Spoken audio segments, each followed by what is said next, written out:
Yes, now bless now. Don't forget the rest now, people. King of the Pit TV. You know what we do here? Today we're not pitting, we're headbanging, alright?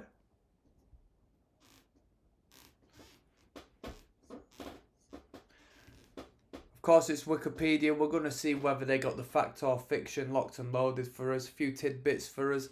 Let's have a deep delve and learn a little bit about headbanging, shall we? So, headbanging is the action of violently shaking one's head in rhythm to music. Come on now.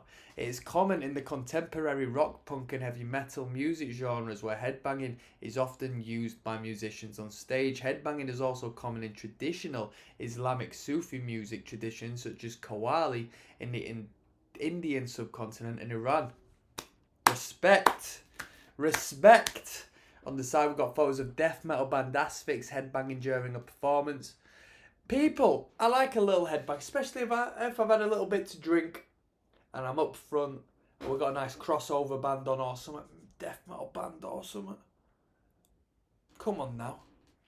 Back in the day, I had hair down here. I've had hair down there numerous times, but when I was a late teenager, hair down here, and I used to go watch death metal bands and stuff, and I used to just headbang the night away. Dude, it'd make you go brain dead after an entire night of it. I don't miss them feelings too much. Does anybody know about the bangover? Like a hangover, but it's a bangover. Your neck's just killing the next day. Good times. So, headbanging has been common in Islamic devotional Sufi music. Here, you're going to have to hold on, metalheads. You're going to have to hold on. And you got to give some respect right here. We're learning about headbanging.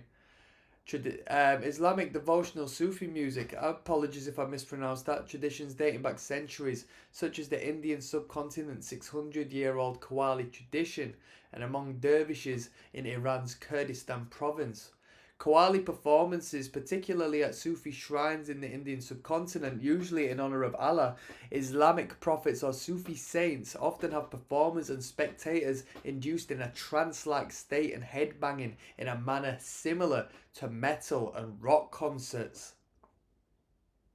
This dates back centuries, people. You gotta respect it.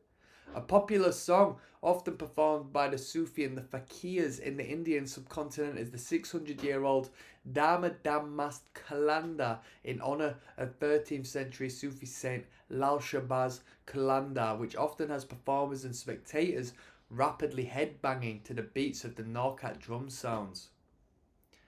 So, without further ado, I just want to say, give some respect. Rock music. The origin of the term headbanging is contested. It's possible that the term headbanger was coined during Led Zeppelin's first United States tour in '69 during a show at the Boston Tea Party concert venue. Audience members in the front row were banging their heads against the stage in rhythm with the music. Furthermore, concert footage of Led Zeppelin, probably to communication breakdown.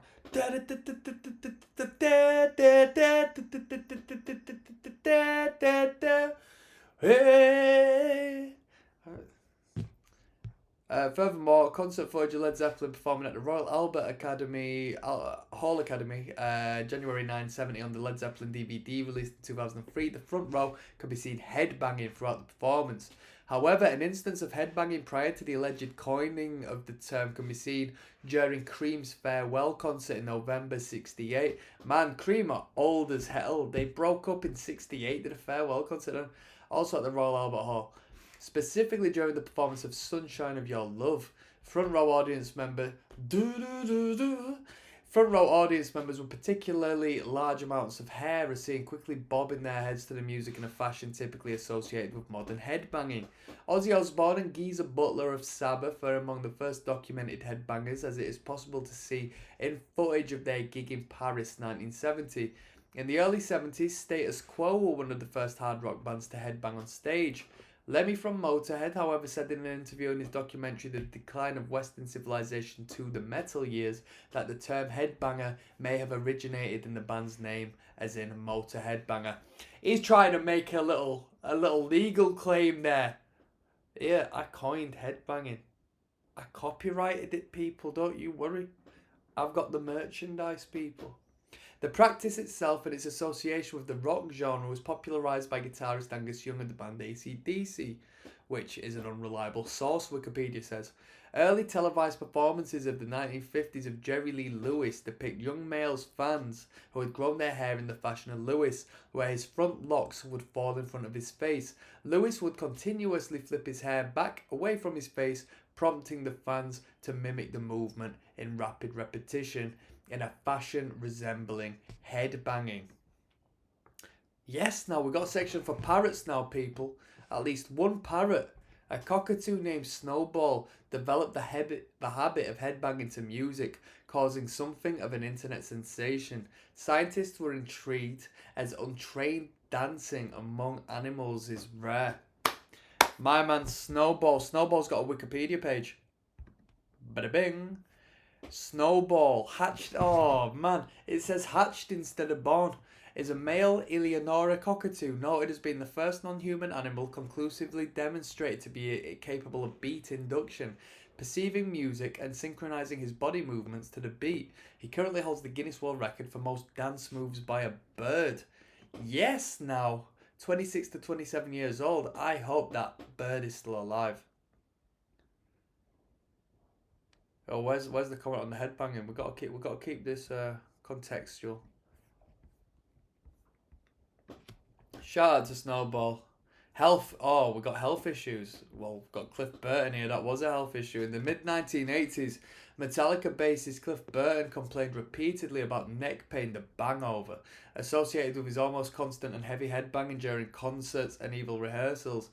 In 2005, Evanescence guitarist Terry Balsamo incurred a stroke, which doctors postulated may have been caused by frequent headbanging. That's madness, that, innit? 2007, Irish singer and former Moloko vocalist. Moloko, do you know?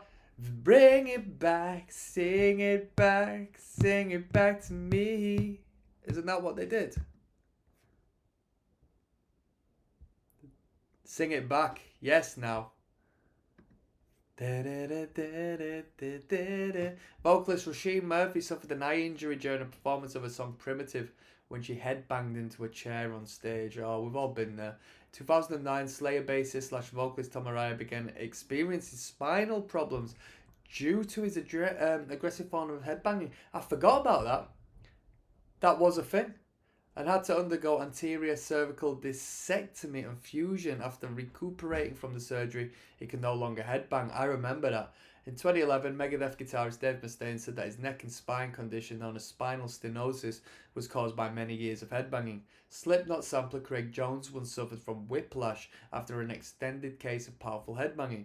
Several case reports can be found in the medical literature which connects excessive headbanging to aneurysms and heratomas within the brain and damage to the arteries in the neck which supply the brain. So people, just stop doing it. Stop doing it. Stand still, stiff as a board. That's the way it needs to be. Let's bring that into fruition. More specifically, cases with damage to the basilar artery, and the carotid artery, I don't know, and the vertebral artery have been reported. Several case reports also associated headbanging with subdural hematoma, sometimes fatal, and mediastinal emphysema similar to shaken baby syndrome. Don't be a shaken baby, people.